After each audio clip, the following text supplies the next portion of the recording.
नमस्कार, सुप्रभात, good morning. मी प्राजक्ता तांडेल. सकाळच्या पहिल्या बातमीपत्रामध्ये आपलं सगळ्यांचं स्वागत. 100 गावं 100 बातम्या पाहणार आहोत. सुरुवात करूया. महाविकास आघाडीसोबत असलेल्या उद्धव ठाकरेंनी मुख्यमंत्रीपदावर दावा सोडल्याचा दावा शिवसेनेनं केलेला आहे. आगामी निवडणुकीमध्ये बहुमत असल्यास राष्ट्रवादीला मुख्यमंत्रीपद मिळणार असल्याचा दावा शिवसेनेनं केलाय. राज्यात मोठा राजकीय भूकंप येणार अशी चर्चा मागील काही दिवसांपासून रंगली आहे. राज्यात लवकरच राजकीय भूकंप होणार असल्याचे संकेत नरेश म्हस्के यांनी दिले. नरेश म्हस्केंनी काँग्रेस, राष्ट्रवादी आणि ठाकरेंच्या शिवसेनेतील एक मोठा गट शिंदे फडणवीसांसोबत जाणार असल्याचा देखील गौप्यस्फोट केलाय. मुख्यमंत्री एकनाथ शिंदे यांनी साताऱ्यामध्ये त्यांच्या गावी दरेगावात शेतीची पाहणी केली आहे. शेतात फेरफटका मारतानाचा त्यांचा व्हिडिओ देखील समोर आलाय. या व्हिडिओमध्ये मुख्यमंत्री एकनाथ शिंदेंनी शेतातील पिकांची पाहणी केली आणि यानंतर संध्याकाळी महाबळेश्वरमध्ये अधिकाऱ्यांची देखील बैठक घेतली. बारसू प्रकल्पावरून मुख्यमंत्री एकनाथ शिंदेंनी उद्धव ठाकरेंवर हल्लाबोल केलाय. रिफायनरी झाल्यास त्या ठिकाणच्या लोकांना रोजगार मिळेल, तिथला विकास होईल. ज्यांना 2.5 वर्ष घरीच बसायचे ते टीका करत राहणार अशी टीका एकनाथ शिंदे यांनी ठाकरेंवर केली. मंत्री शंभूराज देसाई यांनी साताऱ्यातील दरेगावात जाऊन मुख्यमंत्री शिंदेंची भेट घेतली. यावेळी शंभूराज देसाई आणि एकनाथ शिंदे यांच्यामध्ये चर्चा झाली. राहुल गांधींनी भगवा हातात घेतल्यास आम्ही काँग्रेससोबत युती करण्यास तयार असल्याचं खळबळजनक वक्तव्य मंत्री गुलाबराव पाटील यांनी केलेलं आहे. तसंच उद्धव ठाकरेंना यापूर्वी सावध केलं होतं की पुढे रेड झोन आहे, गाडी फेल होईल, जाऊ नका. मात्र संजय राऊतांसारखे चुकीचे कंडक्टर आणि ड्रायव्हर भेटल्यामुळे ठाकरेंची ही अवस्था झाल्याचा हल्लाबोल देखील त्यांनी केला. काँग्रेस प्रदेश अध्यक्ष नाना पटोलेंनी भाजपवर हल्लाबोल केलाय. मुमकिन है क्या नाम हे आमचं देणं घेणं नाही आणि पुढच्या काळात भाजपचा सुपडा साफ झाला पाहिजे असं नाना पटोले म्हटले. संजय राऊतांची मानसिक स्थिती बिघडलेली आहे, लवकरच त्यांना अॅडमिट करावं लागेल. संजय राऊतांपासून सर्वांनी जपून राहण्याची गरज आहे असं म्हणत भाजप खासदार सुजय विखे पाटील यांनी संजय राऊतांवर टीका केली.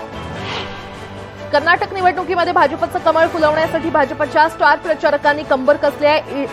मतदारसंघातील कासुगौडा बिरादर यांच्या प्रचारासाठी फडणवीसांनी या मतदारसंघात दौरा करून काही सभा घेतल्या. मंगळवारी राज्यात बारसू रिफायनरीचा मुद्दा तापला असताना जिल्हाधिकारी, पोलीस अधीक्षक आणि ग्रामस्थांची बैठक पार पडली. बैठकीमध्ये तासभर चर्चा झाली आहे. गुरुवारी ग्रामस्थ, जिल्हाधिकारी आणि पोलीस अधीक्षक तसंच सरपंचांसोबत पुन्हा बैठक होणार आहे. बैठकीनंतर अंतिम तोडगा निघणार आहे. रिफायनरीबाबत उद्धव ठाकरेंची भूमिका स्पष्ट आहे. विकास करताना कुणालाही विस्थापित करू नका अशी उद्धव ठाकरे यांची भूमिका आहे. फडणवीसांनी धचा म करू नये अशी प्रतिक्रिया उद्धव ठाकरे गटाच्या उपनेत्या सुषमा अंधारे यांनी दिली. धुळे जिल्ह्यात कृषी उत्पन्न बाजार समितीच्या निवडणुकीची रणधुमाळी सुरू आहे. एकीकडे निवडणुकीमध्ये महाविकास आघाडी विरुद्ध भाजप असा सामना रंगलेला असतानाच दुसरीकडे महाविकास आघाडीमध्ये बिघाडी झाल्याचं चित्र आहे. शिवसेना उद्धव ठाकरे गटानं महाविकास आघाडीमधून बाहेर पडत निवडणुकीमध्ये तटस्थ राहण्याची भूमिका घेतली आहे. केंद्रीय मंत्री नारायण राणेंनी लातूर जिल्ह्यातल्या उदगीर इथे धावता दौरा केला. निवडणूक खर्चात वाढ नको यासाठी कोराळी इथे हेलिकॉप्टरनं ते आले आणि यानंतर पुढचा काही किलोमीटरचा प्रवास त्यांनी कारनं केला. मनसेच्या अविनाश जाधव यांच्यावर मुंब्रा इथे जाण्यास बंदी होती. या बंदीनंतर पहिल्यांदा अविनाश जाधव मुंब्रा येथील संजयनगर इथे दाखल झाले. मुंब्र्यातील संजयनगर इथे राहत असलेल्या पदाधिकाऱ्यांच्या घरी अविनाश जाधव यांनी भेट दिली आणि यावेळी फटाके फोडून त्यांचं स्वागत करण्यात आलं. जगात ज्या संस्कृती नष्ट झाल्या त्यामागे जंगलतोड हे प्रमुख कारण आहे असं मत ज्येष्ठ साहित्यिक भालचंद्र नेमाडे यांनी व्यक्त केलंय. तर लोकसंख्या वाढ आणि अन्नाचा तुटवडा या बाबी देखील संस्कृतीचा नाश होण्यासाठी कारणीभूत असल्याचं ते म्हणाले. नागपूरच्या शासकीय वैद्यकीय महाविद्यालयामध्ये दीनदयाल थाळीचं 5 वर्ष पूर्ण झालेली आहेत आणि यानिमित्त भरड धान्य भोजन सुरू करण्यात येणार आहे. याची सुरुवात सरसंघचालक मोहन भागवत यांच्या हस्ते होणार आहे. मुंबईतील रस्त्याच्या मेगा कॉन्ट्रॅक्ट अनियमिततेबद्दल महापालिका आयुक्तांना आदित्य ठाकरेंनी पत्र लिहिलंय. पालिका आयुक्त आणि पालिका प्रशासनानं रस्ते घोटाळ्यावर मौन पाळत एका पद्धतीनं उत्तरं न देता या घोटाळ्याला संमती दिली आहे का असा सवाल आदित्य ठाकरे यांनी केलाय. राज्य सरकार येत्या शैक्षणिक वर्षापासून राज्यभरात पूर्व प्राथमिक वर्ग सुरू करणार आहे. म्हणजेच अंगणवाडीचं रूपांतर हे नर्सरीमध्ये होऊन छोटा शिशु आणि मोठा शिशु असे खासगी पूर्व प्राथमिक शाळांप्रमाणे अभ्यासक्रम सुरू करणार आहे. त्यासाठी अंगणवाडी सेविकांना प्रशिक्षण दिलं जातंय. मुंबई, ठाणे, पालघर जिल्ह्यांमध्ये आज मेघगर्जनेसह पावसाचा इशारा देण्यात आलेला आहे. गेले 2 दिवस प्रचंड उकाडा जाणवत होता आणि त्यात आता पुन्हा मुंबईमध्ये पावसाचा इशारा देण्यात आल्यानं उकाड्यापासून नागरिकांना दिलासा मिळण्याची शक्यता आहे. चंद्रपुरात कोळसा खाणीमध्ये कामावर असताना वीज कोसळून कंत्राटी कामगाराचा मृत्यू झालाय। विशेष म्हणजे कामगारावर वीज कोसळतानाचं दृश्य सीसीटीव्ही कॅमेऱ्यामध्ये कैद झालंय।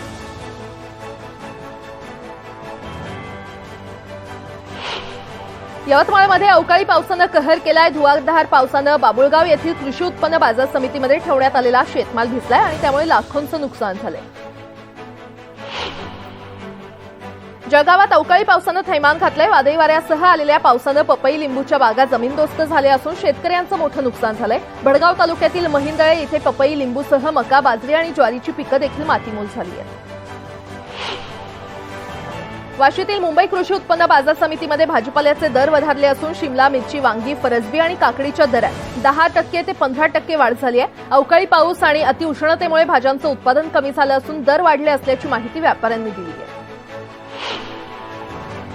मुंबई कृषी उत्पन्न बाजार समितीमध्ये गेल्या महिन्यात हापूस निर्यातीचा जोर वाढला होता, मात्र आता अवकाळी पावसानं उत्पादन घटल्यानं निर्यात देखील रोडावली आहे। गेल्या वर्षी एप्रिलमध्ये 75% हापूसची निर्यात झाली होती, मात्र यंदा अवघे 10% निर्यात होत आहे आणि त्यामुळे त्याचा दरावर देखील परिणाम झालाय। माळशिरस तालुक्यातील खुडूस येथील केशव सलगर यांनी आपल्या खडकाळ माळ रानावर केशर आंब्यांची बाग फुलवली आहे। त्यांच्या आंब्याची यंदा प्रथमच विविध देशात निर्यात झाली आहे। रसाळ आणि स्वादिष्ट केशर आंब्याला स्थानिक बाजारात मोठी मागणी असतानाही याच आंब्यांनी परदेशातील खवय्यांना देखील चांगलीच भुरळ घातली आहे। वाहतूक पोलीस तळपत्या उन्हात आपलं कर्तव्य बजावत आहेत आणि त्यामुळे कोणताही अनुचित प्रकार घडू नये यासाठी वाहतूक पोलीस सावध झालेत। 55 वर्ष किंवा त्यापेक्षा अधिक वय तसंच दमा, रक्तदाब, मधुमेह असलेल्या पोलिसांना दुपारी 12 ते सायंकाळी 5 या कालावधीमध्ये उन्हामध्ये ड्युटी न देता त्यांना कार्यालयीन काम देण्यात येणार आहे। तापमान वाढत असल्यानं नागरिकांना उष्माघाताचा त्रास होऊ लागलेला आहे। वाढत्या उकाड्यामुळे नागरिकांना त्वचेसंदर्भातील आजार उद्भवू लागलेले आहेत। घामुळे, उबाळू, पुरळ आणि खाज तसंच बुरशीजन्य रोग नागरिकांना होत असून मागील काही दिवसांपासून या रोगांच्या रुग्णांमध्ये साधारण 30% वाढ झाली आहे। मेट्रो 3 मार्गिकेच्या कामासाठी सोमवारी मुंबई मेट्रो रेल कॉर्पोरेशननं आरे वसाहत परिसरात वृक्षतोड केली। परवानगी दिलेल्या झाडांपेक्षा अधिक झाडं कापल्याचा आरोप आरेवासियांनी आणि वृक्षतोडी विरोधातील याचिकाकर्त्यांनी केलाय। याबाबत याचिकाकर्त्यांनी हस्तक्षेप याचिका दाखल केली असून यावर शुक्रवार 28 एप्रिल रोजी सुनावणी होणार आहे। टिटवाळा शहरातून वाहणाऱ्या काळू नदीला जलपर्णीचा विळखा बसलाय। नदीमध्ये दूरपर्यंत हिरव्यागार जलपर्णीचं आच्छादन पसरलेलं असून जलचरांना देखील धोका निर्माण झालाय आणि त्यामुळे जलपर्णी हटवण्याची मागणी होते। भिवंडीमध्ये वंजारपट्टी नाका इथल्या उड्डाणपुलाखाली कचऱ्याचे ढीग सापडलेले आहे, त्यामुळे पालिकेच्या स्वच्छता अभियानाचे 3 तेरा वाजले। अंबरनाथ शहरात नियमित कचरा उचलला जात नसल्यानं रस्त्याच्या कडेला कचऱ्याचं साम्राज्य पाहायला मिळतंय। कोहसगाव परिसरात देखील हीच परिस्थिती आहे आणि इथे जागोजागी साचलेल्या कचऱ्यामुळे परिसरात दुर्गंधी पसरली आहे। धूळमुक्त मुंबईसाठी विभागीय स्तरावर कृती दलाची स्थापना करण्यात आलेली आहे। यामुळे आता नियमांचं उल्लंघन करणाऱ्यांविरोधात कठोर कारवाई करण्यात येणार आहे। महाराष्ट्र शासनानं आपलं बहुप्रतीक्षित वाळू धोरण जाहीर केलं असून आता यात ग्राहकांना वाळू खरेदीसाठी महाखनिज ॲप किंवा सेतू केंद्रात नोंदणी करून संबंधित डेपोधारकाला आधार क्रमांक देणं बंधनकारक करण्यात आलंय आणि त्याशिवाय वाळू मिळणार नाही असं नव्या वाळू धोरणात स्पष्ट करण्यात आलं। दीपनगरमधील औष्णिक विद्युत केंद्र इथे प्रकल्पग्रस्त उपोषणाला बसलेले आहेत। तिन्ही कंपन्यांमध्ये शेतकऱ्यांच्या पाल्यांना आणि स्थानिक सुरक्षित तर बेरोजगारांना कुशल कामगार या पदावर समाविष्ट करण्यात यावं ही मागणी यावेळी करण्यात आली। राज्यातील पर्यावरणदृष्ट्या संवेदनाक्षम भागातील गृहप्रकल्पांना केंद्रीय पर्यावरण विभागानं दिलेली मंजुरी आता विभागता येणार आहे, मात्र यासाठी तज्ज्ञ देखरेख समितीची मान्यता बंधनकारक करण्यात आली आहे। त्यामुळे रखडलेल्या गृहप्रकल्पांना होणारा विलंब आता टाळला जाण्याची शक्यता आहे। छत्रपती शिवाजी महाराज टर्मिनस नंतर आता पश्चिम रेल्वेच्या चर्चगेट आणि अंधेरी स्थानकांवर युनिसेक्स सलून सुरू करण्यात आलेला आहे। त्यामुळे आता मुंबईकरांना स्थानकांवर दाढी, हेअरकट आणि फेशियल करता येणार आहे। सीएसएमटी इथल्या प्लॅटफॉर्मच्या विस्तारीकरणामुळे काही गाड्या दादरपर्यंत जाणार आहेत। मध्य रेल्वेनं 30 सप्टेंबर 2013 पर्यंत 5 मेल एक्सप्रेस गाड्यांना दादर स्थानकापर्यंत चालवण्याचा निर्णय घेतलाय। छत्रपती शिवाजी महाराज टर्मिनसहून 24 डब्यांच्या मेल एक्सप्रेससाठी आता फलाट उपलब्ध होणार आहे। सीएसएमटीमधील फलाट क्रमांक 10 आणि 11च्या विस्तारीकरणाचं काम सुरू असलेलं सप्टेंबरमध्ये पूर्ण होणार आहे आणि यामुळे 24 डब्यांच्या रेल्वे गाड्यांमुळे प्रतिमेल एक्सप्रेसची आसन क्षमता 800 वाढणार आहे।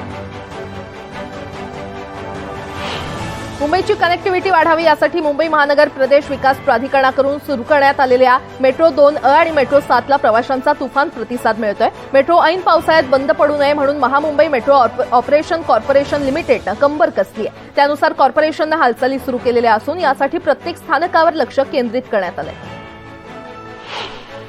नवी मुंबई मेट्रोचं बेलापूर ते पेंधर या 11 किलोमीटर लांबीच्या पहिल्या टप्प्याचं 100% काम पूर्ण झालेलं आहे. प्रवासी सेवा सुरू करण्यासाठी मेट्रोची सुरक्षाविषयक चाचणी देखील मंगळवारी पार पडली आणि त्यामुळे पुढील काही दिवसात मेट्रो सेवेचं लोकार्पण केलं जाईल असं सिडकोनं स्पष्ट केलंय.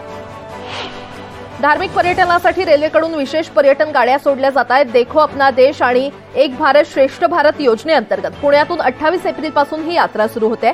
पुरी, कोलकाता, गया, वाराणसी आणि प्रयागराज या महत्त्वाच्या धार्मिक स्थळांना या यात्रेदरम्यान भेटी दिल्या जाणार आहेत. मुंबईसह राज्यात रात्रशाळा पुन्हा सुरू होणार आहेत. रात्रशाळा पूर्ववत सुरू करण्यास अडथळा ठरत असलेला 30 जून 2022च्या जीआरवरील स्थगिती अखेर उठवण्यात आलेली आहे. राज्याच्या शालेय शिक्षण विभागानं तसा नवीन जीआर जारी करत अंमलबजावणी करण्याचे आदेश दिले. अहमदनगर जिल्ह्यात कृषी उत्पन्न बाजार समितीच्या निवडणूक होते आणि त्यामध्ये पारनेर कृषी उत्पन्न बाजार समितीच्या निवडणुकांसाठी आजी माजी आमदार विरुद्ध खासदार अशी निवडणूक पाहायला मिळते. शेतकऱ्यांच्या प्रश्नांवरून पुन्हा एकदा किसान सभेनं आक्रमक भूमिका घेतली आहे. राजकीय अस्थिरतेमुळे सामान्य जनतेचे विकासाचे प्रश्न संपूर्णपणे बाजूला फेकले गेल्याचा आरोप किसान मोर्चानं केलाय. त्यामुळे आजपासून शेतकरी अकोले ते लोणी असा राज्यव्यापी मोर्चा काढणार आहेत. भारतातील राष्ट्रीय उद्यानं आणि वन्यजीव अभयारण्यासाठी व्यवस्थापन परिणामकारकता मूल्यांकन प्रक्रियेमध्ये ताडोबा अंधारी व्याघ्र प्रकल्पाला देशात 14वा क्रमांक मिळालेला आहे. तर पेंच वन्यजीव प्रकल्पाला उत्कृष्ट श्रेणी मिळाली असून तो 8व्या क्रमांकावर आहे. आर्थिक घोटाळ्यातील 20 झोपडपट्टी पुनर्वसन योजनांवर ईडीनं बजावलेला स्थगिती आदेश अखेर मागे घेण्यात आलेला आहे. उपमुख्यमंत्री आणि गृहनिर्माण मंत्री देवेंद्र फडणवीस यांनी याबाबत केंद्र सरकारला विनंती केली आहे. त्यानंतर हा स्थगिती आदेश मागे घेत असल्याचं पत्र ईडीनं झोपडपट्टी पुनर्वसन प्राधिकरणाला पाठवलेलं आहे. नवी मुंबई विमानतळ प्रकल्प बाधितांना सिडकोतर्फे भूखंड वाटप करण्यात येत आहे. पनवेल तालुक्यात 1160 हेक्टरवर प्रकल्प होतोय आणि त्यामुळे इथल्या 10 गावातील ग्रामस्थांना 22.5% योजनेअंतर्गत भूखंड वाटप करण्यात येत आहे.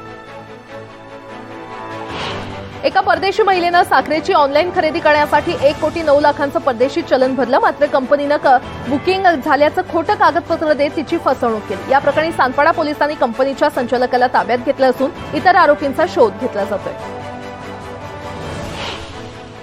केंद्र सरकारच्या सांस्कृतिक विभागाकडून आझादी का अमृत महोत्सव या संकल्पनेतून वाशीमध्ये भव्य योग फेस्टिव्हलचं आयोजन करण्यात आलंय. 29 एप्रिल ते 1 मे दरम्यान हा फेस्टिव्हल होणार असून हजारो नागरिकांनी यासाठी बुकिंग सुरू केलंय.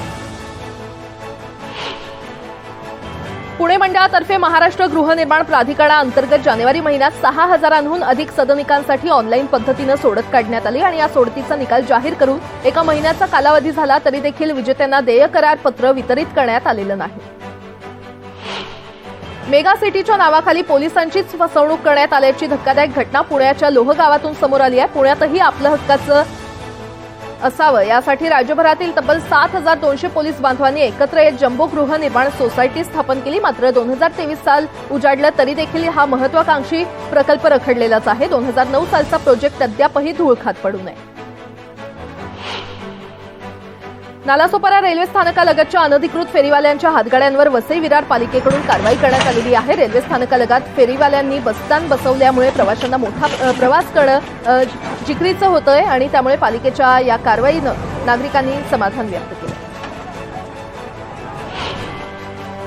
मुंबईतील अंधेरी परिसरातील एका हॉटेल व्यावसायिकाचं खंडणीसाठी अपहरण करणाऱ्या 7 आरोपींना एमआयडीसी पोलिसांनी फिल्मी स्टाईलनं अटक केली आहे. अपहरण झाल्याच्या घटनेनंतर अवघ्या 13 तासातच पोलिसांनी अपहरणकर्त्यांच्या तावडीतून हॉटेल व्यावसायिकाची सुखरूप सुटका केली आहे. बिझनेस पार्टनरनंच अपहरण घडवून आणल्याचं समोर आलंय. बॉलिवूड अभिनेत्री क्रिसन परेरा आणि तिची आई प्रमिला परेरा यांना फसवणाऱ्या 2 आरोपींना अटक करण्यात आलेली आहे. रवी बोबाठे आणि अँटनी पॉल अशी या आरोपींची नावं आहेत. बदला घेण्यासाठी हॉलिवूड वेब सिरीजमध्ये काम मिळवून देण्याचं खोटं आश्वासन देत हे दोघं अशा प्रकारचे लोकांची फसवणूक करत असल्याचं कळतंय. उल्हासनगरमध्ये एका अल्पवयीन मुलीवर लैंगिक अत्याचार केल्याची धक्कादायक घटना समोर आली आहे. या प्रकरणी आरोपीवर गुन्हा दाखल करण्यात आलाय. मात्र अद्याप आरोपीला अटक केली नसल्यानं पीडित कुटुंबानं नाराजी व्यक्त केली आहे. अमरनाथच्या बुवापाडा परिसरात मुलानं वडिलांची हत्या केल्याचा प्रकार समोर आलाय। या प्रकरणी आरोपी प्रकाश वर्मा याला पोलिसांनी अटक केली आहे। राजेश वर्मा हे दारू पिऊन प्रकाशच्या आईला त्रास देत होते आणि याच रागाच्या भरात प्रकाशनं वडिलांची हत्या केल्याचं समोर आलंय। मीरा रोडच्या शीतलनगर इथे राहणारे माजी नगरसेवक राजीव मेहरा यांच्या घरी त्यांच्याच मित्रानं चोरी केल्याची घटना घडली आहे। घरातील 74,50,000 रुपयांचं सोनं, चांदी आणि रोख रक्कम त्यांनी लांबवली। पोलिसांनी सीसीटीव्हीच्या मदतीनं त्याला 4 तासात बेड्या ठोकल्या।